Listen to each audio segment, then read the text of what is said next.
Ce portrait de son mari avec leur fils, Céline le tient contre elle dans la salle d'audience pour qu'il soit là lui aussi.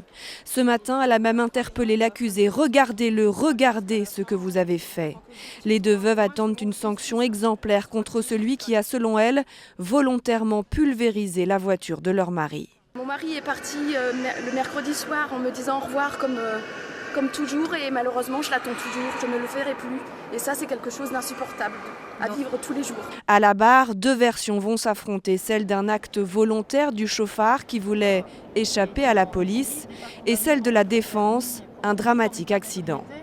La disposition des lieux ne lui permettait pas de voir ce véhicule de police. Il y avait un camion de plus de 10 mètres de long qui masquait la vue. Ça a été indiqué durant la procédure et nous souhaitons que la cour d'assises prenne en compte ces éléments factuels.